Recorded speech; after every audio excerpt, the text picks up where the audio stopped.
Hi there, thanks for coming to this 5-minute class. I'm Jennifer Croft and I'll be teaching you how to do email marketing. If you like this class, we have a bunch of other classes and free resources for small businesses available at www.5minuteclasses.com. So email marketing can be really effective for small businesses, but I think before you embark on this, if you're not already doing it, it's good to have a plan. So what is it exactly that you think you want to accomplish with email marketing?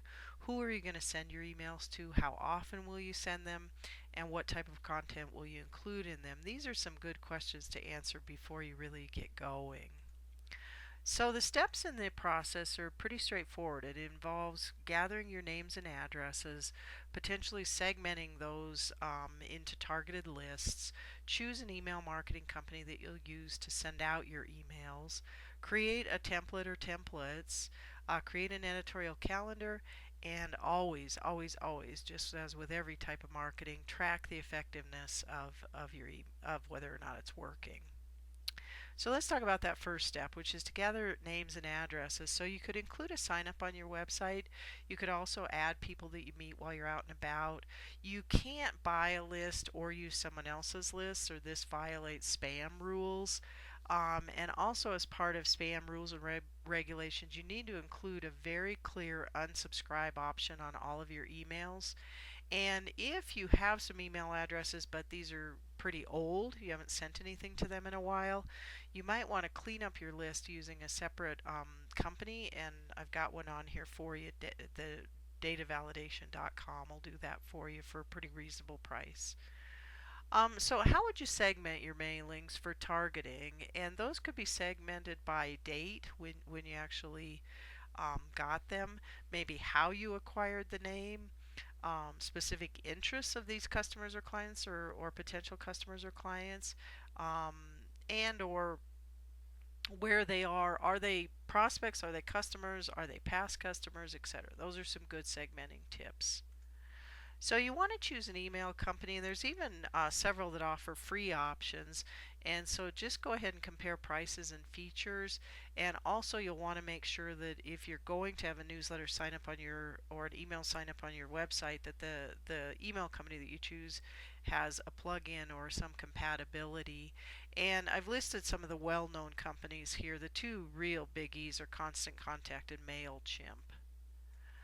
So creating a template helps you actually figure out what you're going to put in there, and it can be a combination of brief blocks of content and some good visuals. And you might want to make different templates for different types of campaigns or email blasts, but whatever you do, you want to keep a consistent look across all of your templates so that people automatically, instantly recognize this as part of your branding. I think it's a good idea also to create an editorial calendar. I tend to write my own emails in clumps of 6 or 12 at a time, and it helps me just to sit down and really focus on it and also see how the different emails are going to relate to each other. But as part of your editorial calendar, you'll determine how often you'll send, maybe what you'll include in each one of your emails, and how it would incorporate other types of marketing that you're doing and or other offers that you're providing potential customers or clients. So there's a couple different ways to track the effectiveness of your emails, and these are some of the big metrics, which is open rate means how many people actually opened it. Action or click rate means what did they actually go to your website or take some other action. If you start to see your unsubscribe go way up, you may be sending too often and or not including good enough content. And you can also track through Google Analytics on your website how many people click through. And most importantly, we're going to want to track sales and conversions. So finally, here are some quick tips for creating effective emails, which is I think it really helps to write compelling subject lines that inspire people, makes them curious about what's included and wants them to open it up. You absolutely, in today's day and age, have to keep the content short and to the point.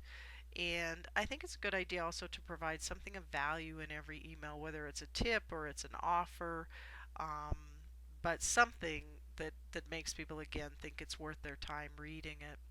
Vary your content, and you can also try different versions of A/B testing for types of content, for the days you're sending out, etc., to see how those open rates are and how those click-through rates are. So that's email marketing in a nutshell. Here's some good next steps you can take if this is something that interests you.